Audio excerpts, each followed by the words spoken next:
결론을 좀 먼저 말씀드리자면, 그러면 지금이라도 지금 목동 달려가야 되냐? 근데 가지 마세요. 그러니까 요새 진짜 웬만한 아파트 사려고 하면요 20억 정도 전후 돼야 그래도 본인의 마음에 드는 조건에 드는 단지를 고를 수가 있고요. 이제 10에서 15억 되면 이제 조건을 하나씩 좀 내려놔야 돼요. 학군지 다시 떠오르고 있다. 아닙니다. 지금 재건축 아파트가 비싸잖아요. 막 30억 한다면서요. 20억 30억 하죠. 네, 근데 여기가 가성비 아파트예요?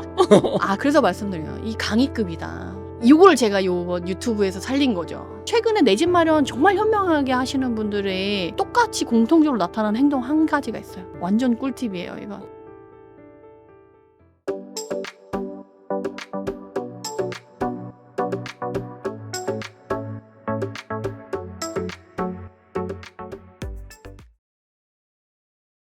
테라님, 서울에 이제 아파트 가격이 많이 오르다 보니까 야, 이거 정말 과거처럼 한 6억 이하, 뭐 한 8, 9억대 이하로 좀 내 집 마련하는 게 정말 쉽지 않다. 뭐 이게 역에서 멀고 세대수가 작고 오래됐고 마음에 안 든다고 하시는데, 요즘 내 집 마련하시려는 서울 분들은 주로 어느 정도 가격대의 집을 가장 많이 문의를 하시나요? 2023년도, 2024년도에는 막 20억대, 30억대를 많이 샀어요. 왜냐면 그때는 막 2022년에 자이언트 스텝을 밟으면서 정말 급락했던 데잖아요. 그러니까 정말 누가 봐도 딱 들었을 때 여기 뭐 압구정 현대, 음마 아파트 막 이런 누가 전국이 들어도 알만한 그런 단지들만 사람들이 안전하다고 생각한 거예요. 그래서 비싼 거를 비싼 돈 주고 사는 게 돈을 버는 거다라고 생각을 해서 그때 거래가 많이 됐어요. 근데 실제적으로도 그렇게 됐고요. 뭐 잠실 얘기를 제가 많이 예를 드는데, 송파의 잠실의 1세지 같은 경우는 30평대가 18억에다가 지금 30억이 됐거든요. 2년 만에. 그러니까 답이 맞았네. 그게 맞았네가 되는 거예요. 근데 거기 안에서 이제 거래할 만한 사람도 거래를 했고, 가격이 오를 만큼 어느 정도 올랐다라고 생각하니까 이제는 그 에너지가 거기는 너무 힘들어. 이제는 좀 가보자라고 해서 가격대가 서울 같은 경우는 지금 24년도부터 20억 밑으로 내려오기 시작해서 25년 들어와서는 10억에서 15억 사이에 단지를 찾으시는 분들이 많아요.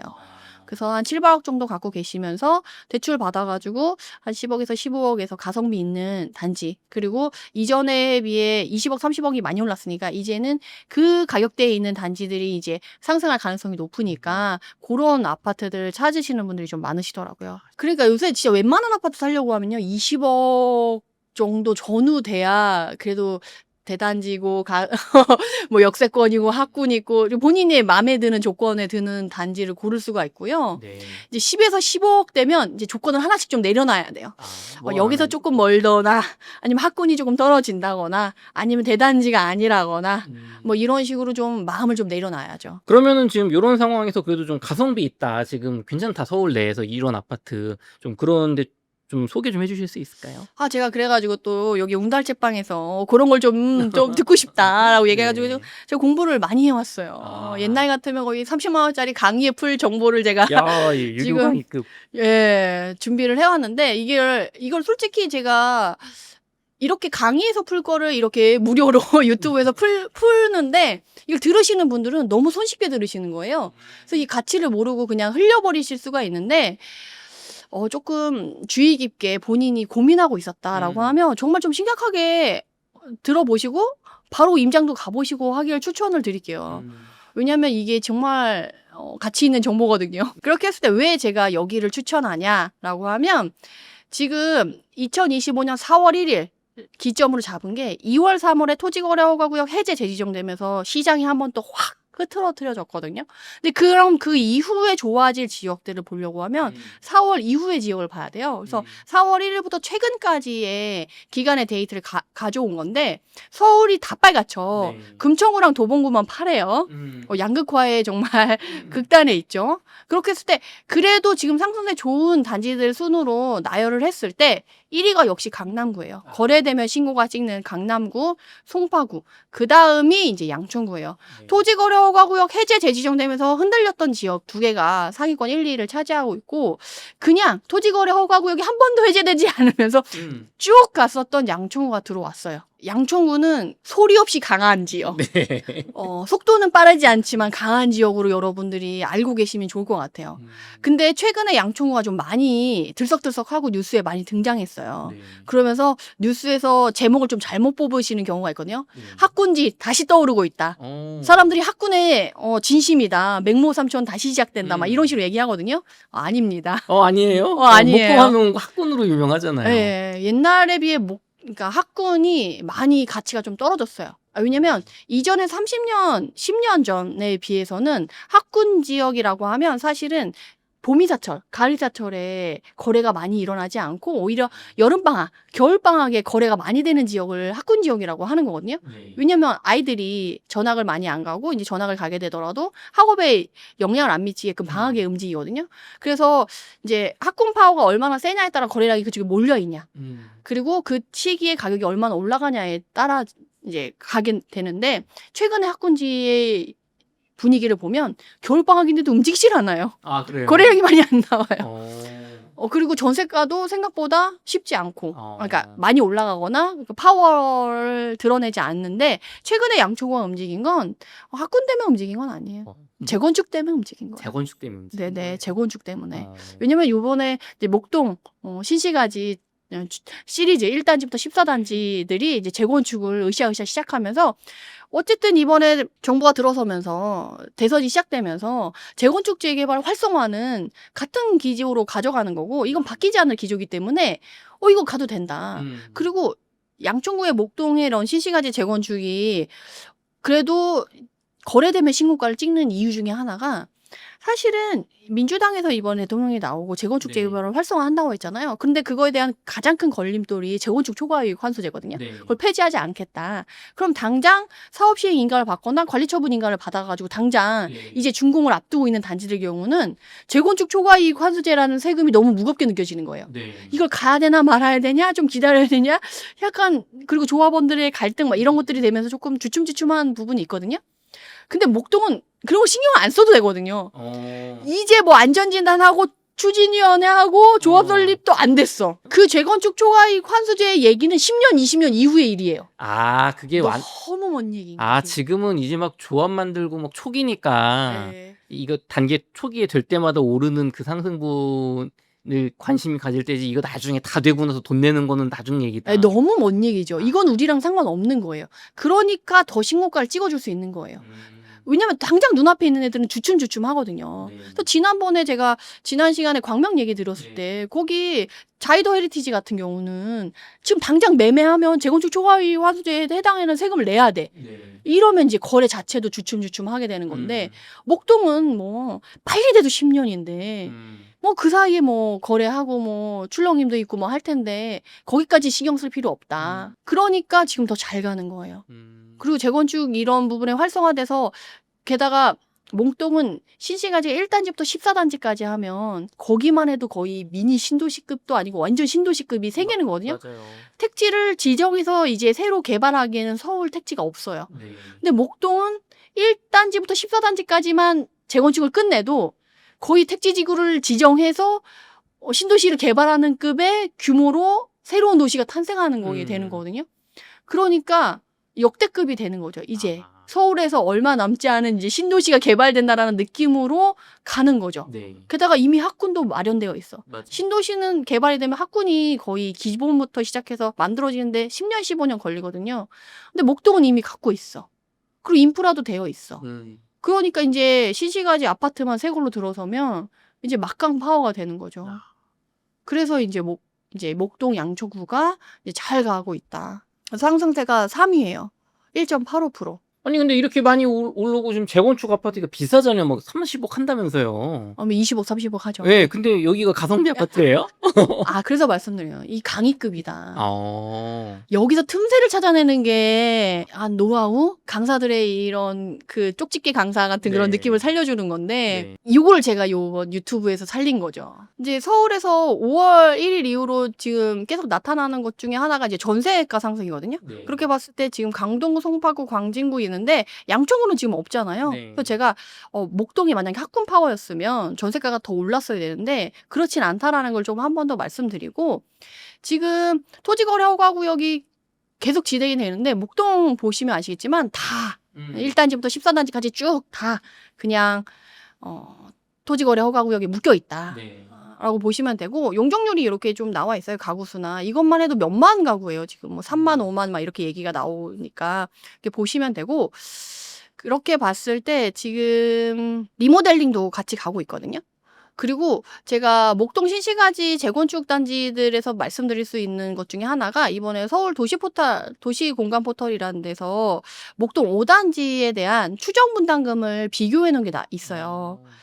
그래서 목동에 들어갈 때 사실 분담금이 부담돼서 못 들어가겠다 하시는 분들도 꽤 되시거든요. 맞아요. 근데 5단지 같은 경우는 지금 보시면 아시겠지만 추정 분담금이 마이너스예요. 분담금을 이제 돌려받는다는 거지. 이제는 재건축해서 돌려받을 수 있는 데가 많지 않는데. 거의 없는데. 예. 그러니까 지금 목동이 핫한 거예요. 아. 그래서 사실은 목동 7단지가 여기 보면 목동 7단지가 대장 아파트거든요. 네.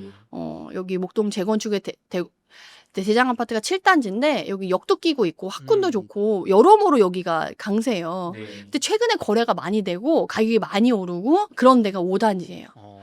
대장 아파트 필요 없다.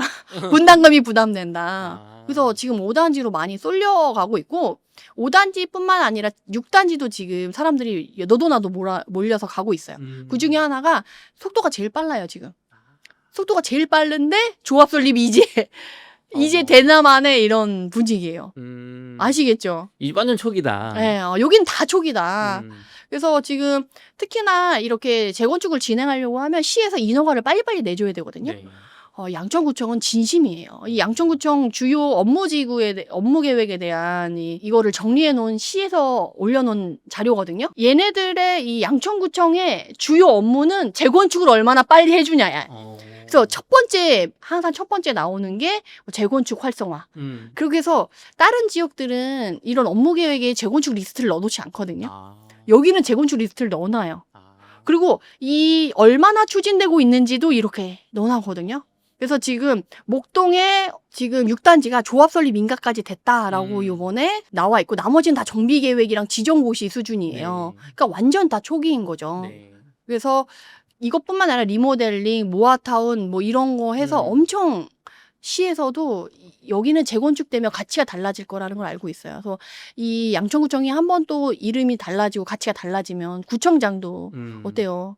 본인의 이제 앞날에 꽃길을 깔 수가 있잖아요. 맞아요. 지난 한 7, 8년 전부터 그 부동산 스터디 카페 이런 데 글 보면 이제 목동 한물 갔다. 맞아요. 학군. 여의도 서쪽은 쳐다보지도 말아라. 맞아요. 그런 얘기 많은데 요즘은 또 가격이 오르니까 역시 목동 하면서 막 바뀌는 분위기인데 새 아파트 되면 또 날아가겠죠? 네, 맞아요. 근데 또 얘기를 하지만 이제 내가 서울에서 내 집 마련을 하려고 한다 그러면 저는 무조건 동쪽만 보시라고 말씀을 드리긴 해요. 왜냐면 서쪽에서는 양쪽과 이게 본인의 호재랑 이런 저력이 있기 때문에 가는 거지 서쪽 지역에 있는 지역들이 다 가는 게 아니거든요. 강서구도 그렇고요.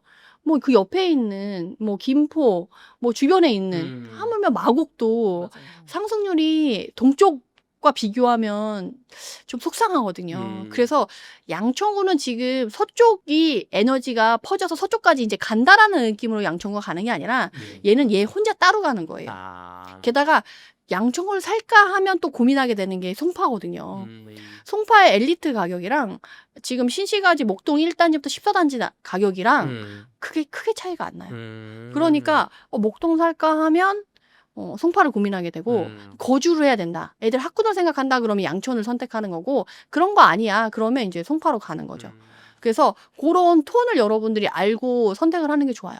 최근에 내 집 마련 정말 현명하게 하시는 분들의 똑같이 공통적으로 나타나는 행동 한 가지가 있어요. 완전 꿀팁이에요, 이거. 내가 절대가를 정해요. 네. 뭐 10억짜리 집을 사겠다, 20억짜리 집을 사겠다라고 하면 예전에는 본인의 생활권 안에서 네. 본인이 실거주할 수 있는 범위 안에서 단지를 골랐거든요. 네. 요새는 그러지 않아요. 네. 그냥 20억 만약에 단지를 사겠다. 20억에 해당되는 서울의 단지 리스트를 쫙 뽑아요. 거기서 최상급지로 그냥 가요. 실거주 생활권 필요 없이 그냥 가치가 있는 데로 가겠다. 이러니까 양극화가 더 심해지는 부분이고 쏠리는 부분이 있어요. 그래서 요새 현명한 사람들은 그런 식으로 움직인다. 그래서 그런 걸 말씀드릴 수가 있는데 가격을 보면 이제 5단지 그렇고 6단지 그렇고 7단지가 지금 재건축에서 대장 아파트인데 그러니까 제가 말씀드리고 싶은 건 뭐냐면 지금 5단지 추정 부담금에 대한 부담이 적어서 가격이 날아가고 있어요. 6단지 속도가 빨라서 가격이 날아가고 있어요. 7단지 대장 아파트라서 가격이 비쌌어요. 근데 이전에는 7단지가 제일 비쌌거든요. 네. 근데 7단지, 5단지, 6단지가 가격이 비슷해졌어요. 어떤 걸 사야 돼요? 그러면 7단지가 또 더 좋은 거 아닙니까? 돈 있는 사람은 7단지. 아, 분담금 부담된다. 그럼 5단지. 나는 빨리 되고 싶다. 내가 죽기 전에 빚을 보고 싶다. 그럼 6단지인데 사실 6단지 종합 설립했다고 해도 속도가 다른 거랑 비교했을 때 그럼 압도적으로 빠르냐라고 하면 사실 그것도 아니거든요. 그냥 분위기를 탔다라는 정도라서 사실은 전 6단지에 몰려가기보다는 차라리 그러면 5단지랑 7단지에서 고르는 게 더 낫지 않겠냐. 근데 여기서 보면 목동에 현장에 가면 이 목동을 부르는 이름이 따로 있어요. 신시가지 1단지부터 7단지까지는 앞단지. 그리고 8단지부터 14단지까지는 뒷단지라고 불러요. 그래서 앞단지가 좀 더 비싸요. 여기는 20억 이상만 살 수 있고 뒷단지 가면 20억 밑에도 볼 수 있어요.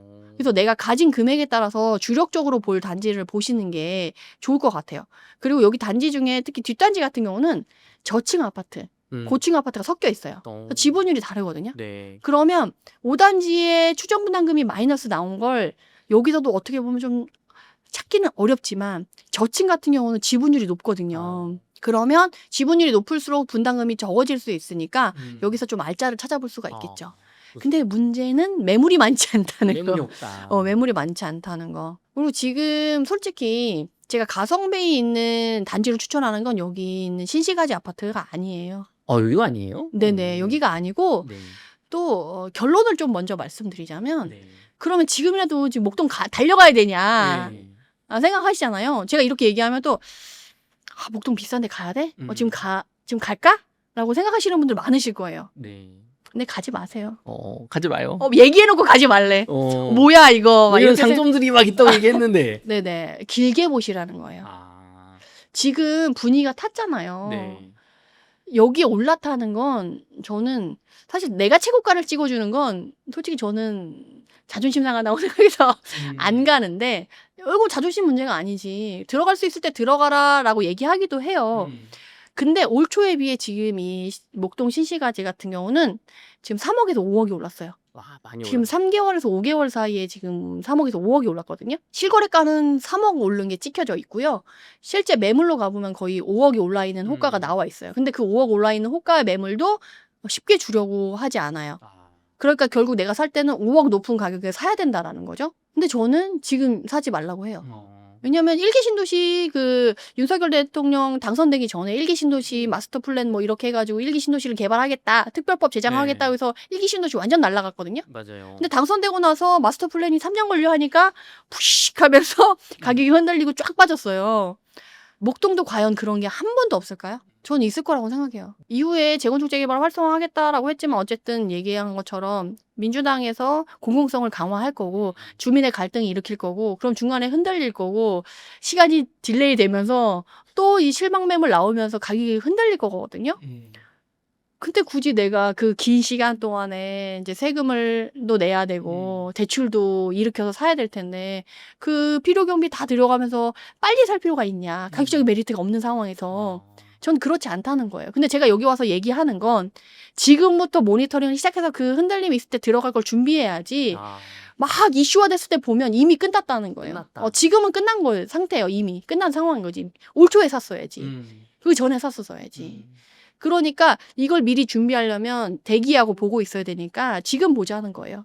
그러면 지금 신시간이 너무 비싸니까 못 사. 네. 그래서 제가 틈새를 가져왔다라고 말씀을 드리는 거예요. 그거를 저희가 이어서 3부에서 하고 그럴까요? 지금 여기까지는 제목은 목동 재건축 아파트 지금 사지 말아라. 너무 비싸다. 요걸로 2부를 마무리하고 3부에서 그럼 양천구에 지금 목동에 근처에 가성비 있는 아파트 진짜 네네. 좀 우리 시청자분들이 노려볼 만한 한 9억에서 한 15억 사이 네네. 요 정도 되는 아파트는 찾아보도록 하겠습니다.